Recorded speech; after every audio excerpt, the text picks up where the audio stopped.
Hey, this is Rob Anspach, and welcome back to another edition of E-Heroes. Now, for all you entrepreneurs out there who are kind of stuck in this world of not knowing where opportunities are coming, I brought on opportunities expert Tiffany Toombs, who's going to help you kind of get that mindset to go, to look at what's available in new opportunities out there. So thank you for being here, Tiffany. And I just watched that video of yours the other day, and it's just so enlightening and I learned so much. Well, thanks for having me here. I'm excited to share some ideas with people. I think COVID really brought a lot of entrepreneurs down. Mhm. We get into our rut and we kind of do the same things over and over again, and we kind of pigeonhole ourselves into these things that, okay, this is what I can only do, which is crazy because for 20 years I was a carpet cleaner. I owned a carpet cleaning business, and 8 years ago I decided, hey, enough's enough. I'm tired of this. I started writing books, started coaching people, and then my coaching business, took off, and I sold the cleaning business. So I did a complete 180. So if I can find the opportunities out there, I know that other people out there can do the same thing. Yeah, absolutely. And it's like I don't think people realize the ways that they like block themselves off. And before we went to air, we were talking about 2020 and like the language was so interesting to watch where, early March everybody was talking about opportunities and how 2020 was going to be the best year yet and roaring 20s and all of this stuff. And then literally within less than 24 hours of the borders shutting and the NBA canceling their season, we were all of a sudden in talk of recession and economic collapse. And there was businesses who just decided, well, this is coming. It's inevitable that the economy is going to crash. And so I'll just get out now before I lose too much. Yeah. Right. And there was businesses who shut down in less than 12 hours of all of that happening. And so when we start to, and I was very clear with both my husband and with my clients when all of that was happening, I said, we're not going to buy into all this negative language. We're not going to talk about chaotic times, hard times, panic. We're not going to use any of those words because here's what we know. In every recession, depression that has ever happened, there has always been opportunity. And we our words that we choose to use decide what we focus on. And what we focus on is what we ultimately see in our reality. So if you're focused on the panic, the recession, the collapse, then all you're going to see is that impending doom, and it's going to send you into a tailspin of anxiety and stress and depression. Or you can focus on, okay, where's the opportunity right now? Where can I serve people?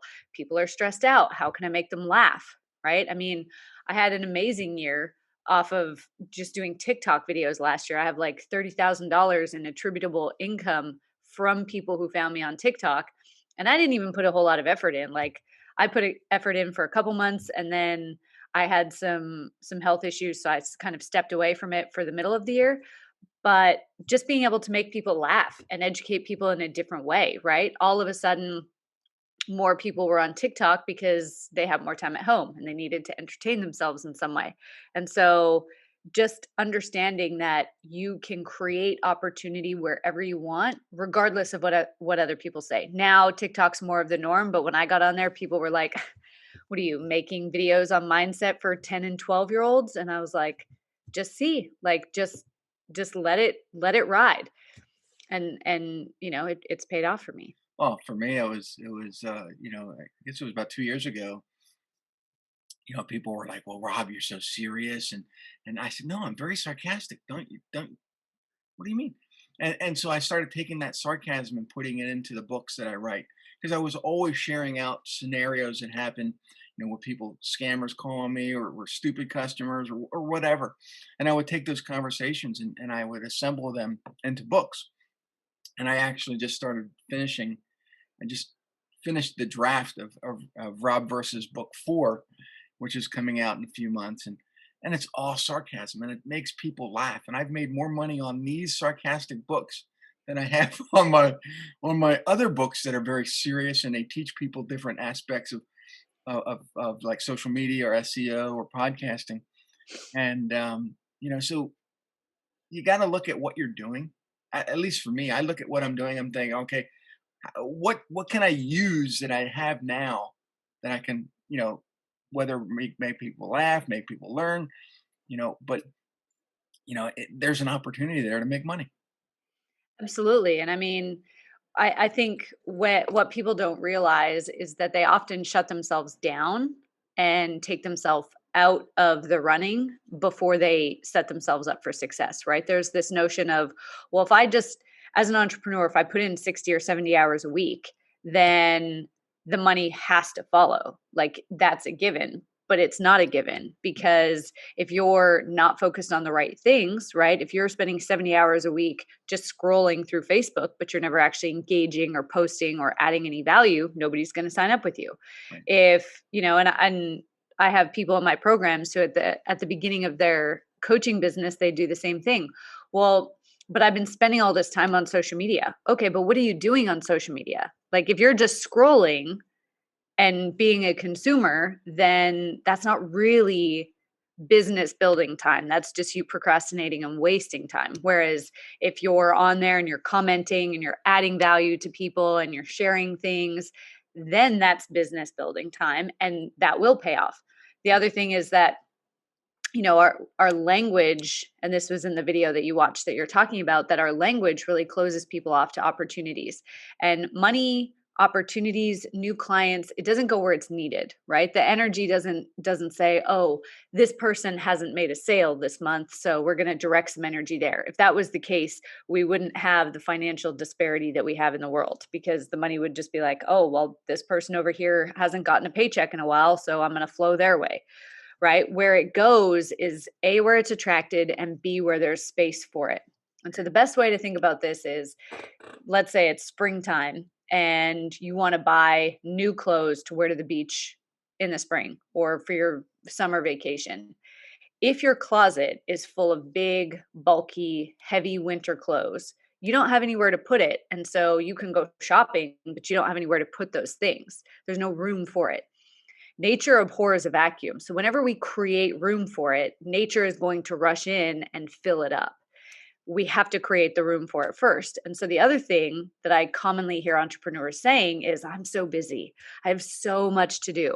And in a society that kind of rewards and puts people, the busiest people and the most stressed out people on a pedestal, people say these things and like compete for who's the busiest and who has the biggest to-do list in a way to get like that dopamine hit or that validation that they're doing the right thing. But what they don't realize is they're closing themselves off to new opportunity.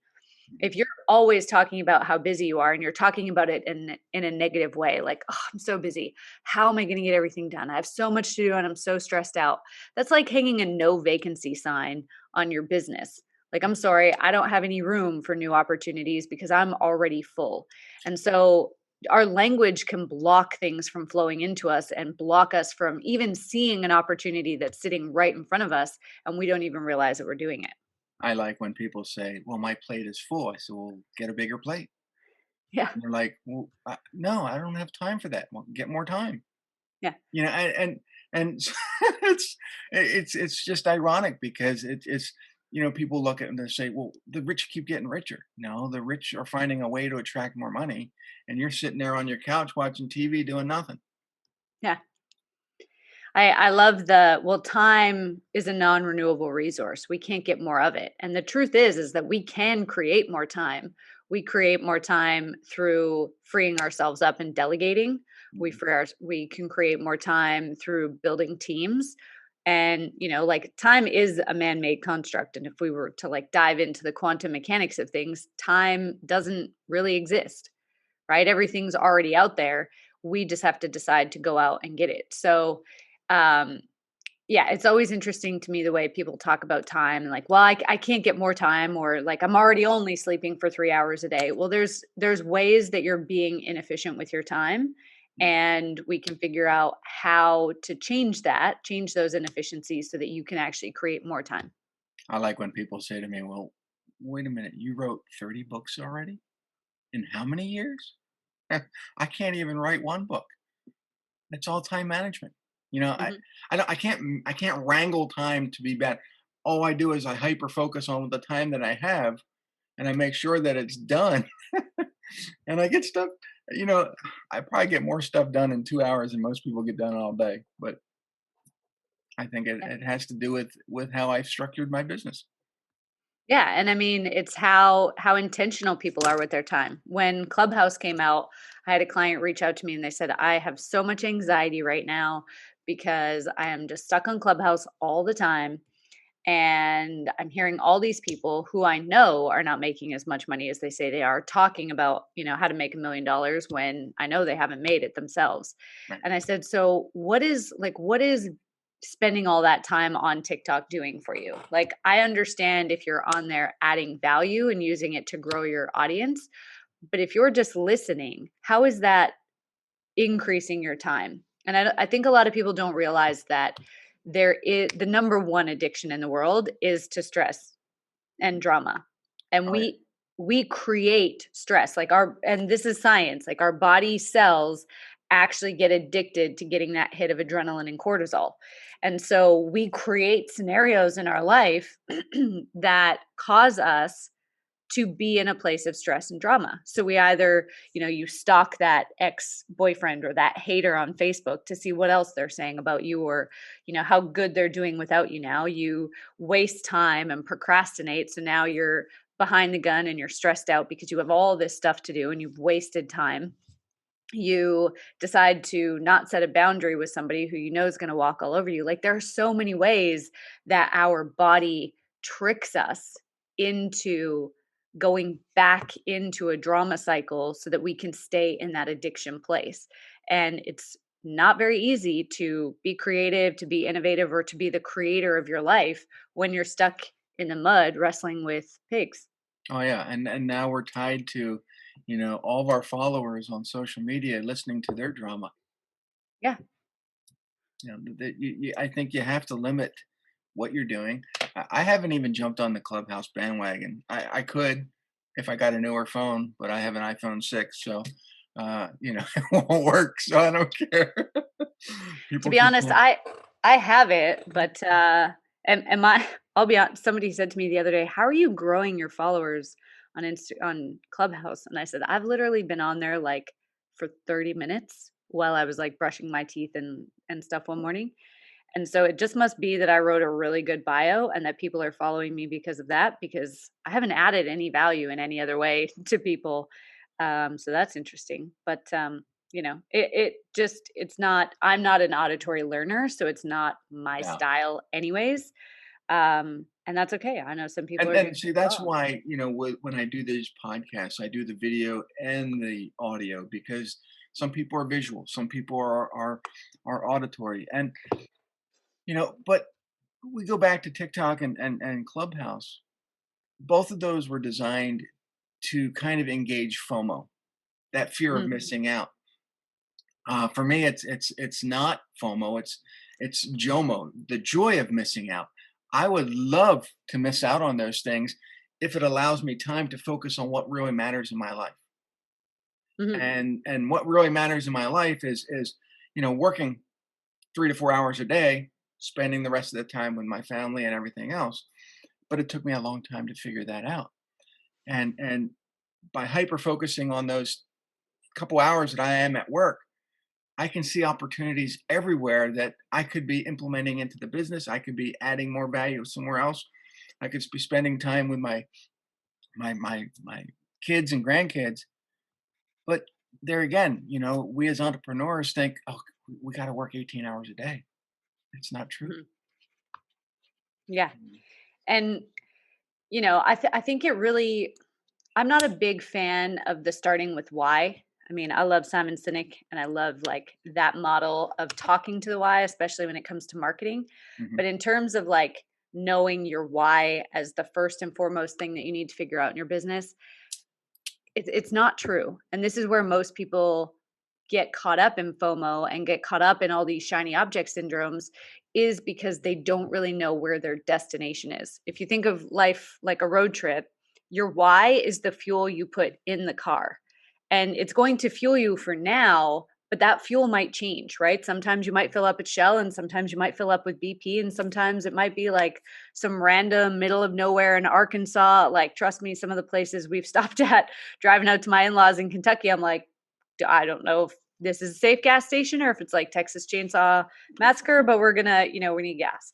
So, but people don't know where the destination is. Like right now, I'm in Dallas. If I don't know if I'm going to LA or New York, then I'm just going to end up driving in circles. And that's how most people live their life. A lot of the clients that I work with who come to me in that kind of midlife crisis phase, it's because their why has been either their partner or their kids. I talked to somebody this morning, a mom, 5 kids and a wife, and they said, I can't come first. Like all my decisions affect everybody else. And I said, and so does your anxiety. And so does the fact that you can, like, we couldn't even have a conversation with you without you breaking into tears. That affects them too. And so the best thing that you can do for them is to heal yourself and to figure out where you're going. And so the reason that so many people have these midlife crises is because their why changes or their why grows up. Their kids grow up and all of a sudden don't want to spend time with them anymore. And like, mom, dad, you're not cool. Get out of my room. Or they grow up and they go off to college or they move out and they have their own kids and they move across country or whatever it is. And now all of a sudden you don't have a why. You don't have a thing to strive for. Whereas if you have a legacy, right? If you know the intention for your life, what is the legacy you want to leave behind? What's that greater impact? Then you always have a destination to be driving towards. And it's okay if the fuel changes in the car. It might be your kids while they're growing up, and then it might be, the next generation of people that you want to impact, but that's okay. And so I think for you, like, what your intention is. That time with family is important. Mark Manson talks about this in The Subtle Art of Not Giving a Fuck. You have to know what your intention is that you're working towards. If you're just building a business to make money, you will never be satisfied. Mm. It doesn't matter how much money you're making, you'll never be satisfied. Whereas if you know, okay, well, I'm doing this for time freedom or to be able to take my family on an extra vacation every year, whatever it is, then as soon as you reach that point, you don't need to keep striving in your business and you can strive somewhere else. But Right. you need to know what that intention is. Otherwise, FOMO is going to suck you up and spit you out. Yeah, I think one of the driving forces of leaving my cleaning days behind was that I wanted an opportunity to have a business where I could go anywhere, whether be a laptop, a tablet, cell phone, and I could still work. Hmm. With the cleaning business, I was kind of trapped in my local area, and I was kind of a prisoner of my own area. And people would knock on my door. Hey, Rob, we need your help. They knew where I lived. I'd go out to eat. They know where I'm. They'd want to shake my hand, and it got to the point where you know I was visible to everybody. Hmm. Well, when you have a global business like I do now, I can travel. People don't recognize me, although every time I go to Dallas Airport, there's always someone that says, "Hey, Rob," and I'm like, yeah. So, but you know, you have to create that opportunity to what you want in life. And the thing is that I used to take my laptop everywhere. Now I don't. I can just take my cell phone or a tablet, Hmm. and so I look at things and say, okay, how can I simplify my life? And so there's a lot of opportunities out there, but like you said, the shiny object things seem to always complicate things. And so I say, okay, my whole new phrase is how can I make something stupidly simple? Because as the older I get, the more I forget. Hmm. So, I need to make it so simple that I'm still making money and anybody can take the business over when I leave. Yeah, absolutely. And I mean, for me, growing up, my parents worked really hard, but they worked really hard to make ends meet. And so we never got to do like the Disneylands and those I trips. just came back from Disney World. It was Oh, great. really? I went to Disney World for the first time at the end of 2019, but Disneyland was a little bit earlier. But we never went with my family, right? Like my brothers still haven't gone, my parents still haven't gone. Mm. And when I moved to Australia and started making really good money for the first time in my life, I selfishly knew that the only way I was going to get all of my family there at once was if I flew them all down. And so I flew them all down for a Christmas. It cost me like 20 or $30,000, but it was worth it. And to this day, we still talk about it. It's still been our best family vacation. And I realized in that moment, I want to be able to do that. I want, when I have kids to be able to do that, but I also want to be able to take my brothers and my nieces and nephews and be like, "Hey, we're going to this place that you never thought you'd be able to afford to go, or that, we're going to be VIPs at Disney or whatever for the day." Mhm. And create those memories. Like for me, that's ultimately what I want to do. And then to get there, I just empower people. And so And the funny thing is you say that, and I'm trying to think of a way that I can create this VIP travel product for my clients that can then come with me to these great locations, and they can experience what I would, experience every time I go there. yeah. And you put that excitement into them, and you're making money, but at the same time you're having fun. Your clients are having fun, and you know anybody can do that. People are saying, "Well, I don't have 30 or thousand, $30,000 sitting around." Maybe not, but a lot of times people will end up paying to be part of what you're doing. Yeah, I mean, that's why people this I don't know if this is why other people run masterminds, but I run masterminds so that I can go to places for free, Yeah, right? Like me and my husband have said, let's do a mastermind where we go to Florida or where we go to Aspen or where we go to these other places during like the right seasons. And like, cool, then we don't have to pay because the people in the program are paying for it, and we can then go show them a good time, open their minds to what's possible, and then we can have a day or two to hang out and relax and explore on our own after they leave. yeah, yeah. And then I've been to so many masterminds, and I'm looking at they're all different. They're all set up different, and they're all based on kind of the personality of the person who's running it. And I've been to some really great ones. I've been to some ones that aren't so great, but I've learned a lot from every single one of them. Yeah. And like, I mean, some of the best experiences that I've had were masterminds where I had to leave home, right? Where I didn't go home every day, where you were fully immersed in that experience.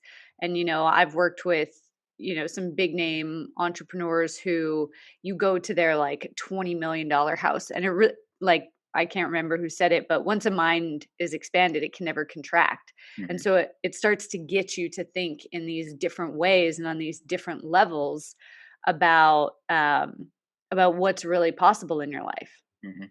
and that really shapes your reality.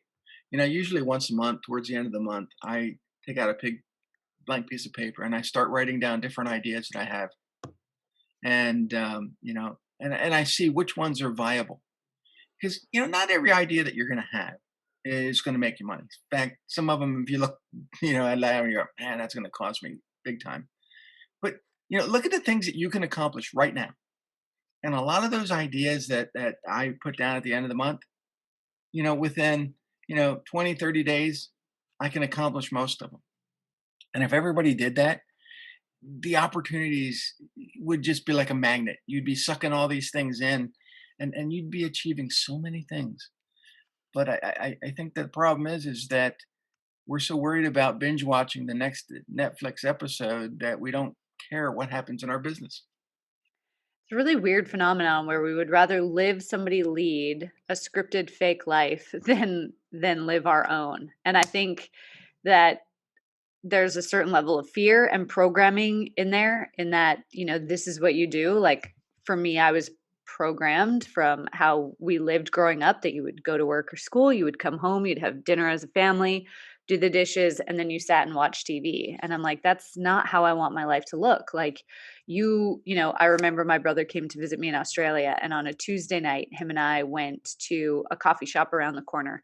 Melbourne is like a big coffee foodie city, and he was like, I would love to do more of this, but people back home only ever want to go out for drinks, and they only want to go on a Friday or Saturday. Like, heaven forbid you leave the house and do something social on a Monday or Tuesday. Yeah. Like, who decided that you couldn't go out on a Monday or a Tuesday and you could only go out on, Thursday, Friday, Saturday. Like that doesn't have to, just because that's the way that life was growing up for us, doesn't mean that's the way that it has to be. And so Right. I think one of the best questions that entrepreneurs can ask themselves are, well, what would happen if I did this? What Mhm. would happen? And then just go see, like, really, what's the worst case scenario? You go out and you see a movie on a Tuesday night and maybe you get home a little bit late and get a little bit less sleep. Like, is that going to be the end of the world? Right. Start applying that FOMO to your life. Like, have that fear of missing out on living every single second. I was thinking the other day, growing up, Tim McGraw's song "Live Like You Were Dying" was super popular, and I was like, why do we need the threat of death to realize that, oh, we have a finite amount of time? Like, this is your life. You are losing it minute by minute. You're slowly dying right now, whether you want to. Maybe it takes you another 20 or 30 or 50 years to die, or maybe it takes you 2 years. We don't know when this end in our hourglass is going to run out. So why not have that fear of missing out on your own life and start living it now? Well, when I went to Disney World, we went Tuesday, Wednesday, and Thursday, so 3 days at the parks. And a friend of mine was just there on a Sunday, and he said, "Rob, it's just jam packed. You don't want to come down. You don't want to come down." And I'm like, "Okay, well, I'm heading down. I have tickets. I got to go." But going down on weekdays, it wasn't crowded. We got on all the rides. We had 5-minute waits. But had I gone on a weekend, there'd be hour and a half wait times on all the rides. Why are we going to amusement parks on the weekends anyway? I mean, that's when everybody else is going. Yeah.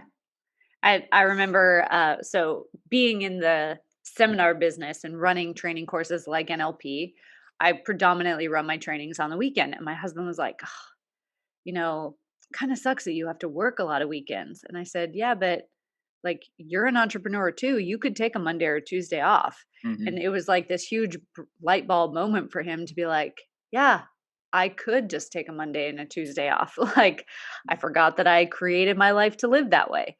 And so I think as entrepreneurs, it's easy to get caught back in that, like, your business becomes your job, it becomes your 9 to 5, but because you hold the keys, it somehow seems better.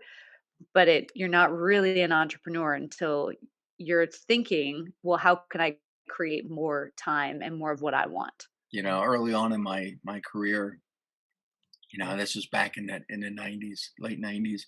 I had this struggling cleaning business, and this is before I learned marketing. People would come to me and are trying to sell me on their latest MLM, trying to recruit me. And I'm thinking to myself, okay, well, that's just another shiny object, but those guys are making money. I'm not. I'm struggling here in my cleaning business. So I could have switched gears, and I could have taken that opportunity that someone else was giving me. But I wanted to chase my own opportunity, and I wanted to see where my own opportunity was going to go. And I think sometimes we get caught up because what we're doing is failing because we don't now understand marketing, or we don't understand, social media or anything else. So we look at what someone else is doing and think, "Oh, I can do that. That looks so great. He's making so much money." The moment you do that, everything in your life is going to fall apart, because since you didn't understand the concepts in one business, you're not going to understand the concepts in someone else's business. So what I'm encouraging everybody to do, that if you think that you are an entrepreneur, discover marketing, discover how to do social media, discover, you know, I- I'm not a big TikTok fan, but do the things that are uncomfortable so that you can start making your business the way it is right now. Start receiving these opportunities that are actually going to profit you right now, and profit your business and not someone else's. Absolutely. I mean, just like leadership and emotional intelligence and communication are necessary skills to get ahead in the business world, you need to know how to build a brand. Yeah. People don't buy from brands anymore. Even if you work in corporate America for a big brand, people still want to know you. They still need to have that know, like, and trust factor. And so if you don't know how to market yourself, how to position yourself on social media, you're not going to get very far. So like you said, it doesn't matter what business you're in, you have to figure those things out. And I always love to share my story with people because it gives people an idea where I came from. And when they're thinking, "Oh my God, how is a carpet cleaner a marketer now?" But when they learn that story, when they learn the steps that I took, they're more inclined to understand and trust me and get to know me, and they want my help. And same with you. You have a story, that Australian story. People are like, "Wow, that's fascinating." You know, the whole thing about going to Australia and then coming back, and you know everybody has their own unique story. Everybody has their own unique superpower. Utilize it. Yeah. And find the platform that works for you. Like I said, I can go on Clubhouse, but it's not my preferred method because especially just sitting listening like that, you know, unless I'm out for a walk in the morning listening, that's not my learning style. Yeah. But I love TikTok because it is visual and I can have fun with it, right? Mhm. Whereas Facebook's a little bit more serious. You're kind of expected to be funny on TikTok. And Right. so, some of my friends have been like, I didn't know you had such a sense of humor. And I'm like, because that side of me can come out on TikTok where, on Facebook, it might not be okay. If you're sick of curating the perfect picture, then don't be on Instagram, right? Each platform is going to be different based on the types of people that are on there. So figure out what are you good at and then stick to that platform. You don't need to do all of them right away either, or even at all. You don't have to do all of them. Right. And I think there people will get this overwhelmed feeling. Oh my God, I have to do every single one. No, focus on a few. I've made more money on Facebook and LinkedIn, and I really don't even deal with Twitter anymore. To me, Twitter is chaos. Chaos. And I don't do Clubhouse or TikTok, but other people do. And so focus on what you're good at, Yeah. and get your message clear, concise, and learn to share your story. And for me, it's sarcasm. For you, it's very you're very humorous, and people like that. But I think everybody needs that strength. They need to know that someone's watching.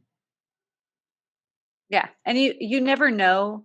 Like, I think the other thing about social media people need to know is I've had people who've reached out to me and told me how much I changed their life just by my social media posts, who have never liked my posts, who have never commented, who have never shared. I've had people hire me and as their coach who have never liked anything.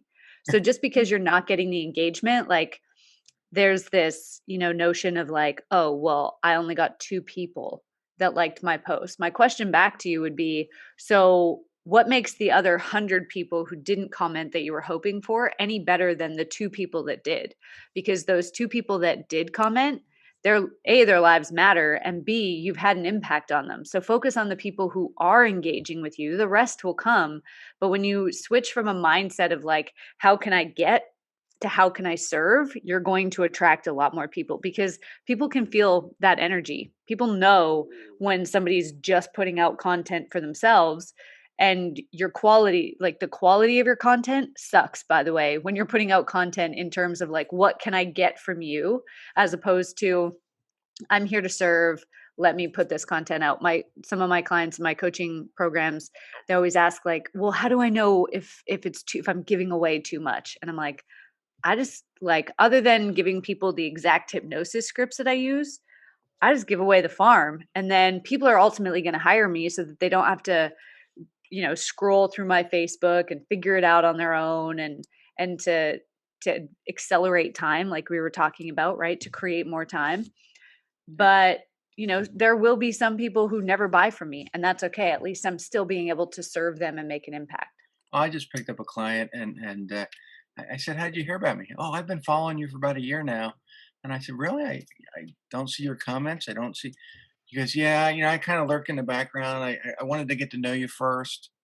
I'm like, "Great," you know. And he's spending a lot of money with us, which is awesome. So there are going to be people out there that are going to be lurkers, and maybe won't comment on stuff. And maybe when you look, you're thinking, "Oh man, my engagement is so low."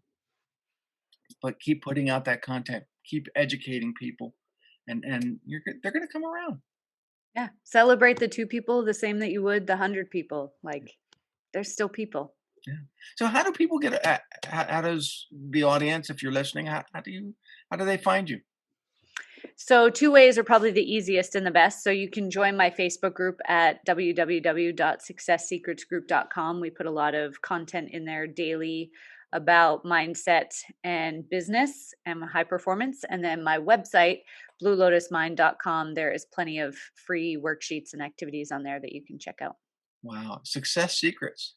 Success secrets. Because I guess it was 2010. I had an early podcast called successsecrets.tv. Nice. I like it. And it went for about a year, then I lost the channel. So it was so you probably have it now. Well, we have Success Secrets group because Yeah, there was no success secrets available. But but yeah, that was a lot. And the thing is, you're gonna have ideas, like I do. I create stuff all the time, and some things pan out, some things don't. But keep trying because you're gonna hit on something, and when you do, it's gonna go big. And all those people that doubted you are going to go, oh, wow, that's an overnight success. But for me it took 25 years. So your time will come. yeah. And just pay attention to your language in the meantime. Yeah. Start using language that opens you up instead of closes you off. Well, there you go. That's why Tiffany is an e-hero, and we'll see you guys on the next episode. Adios.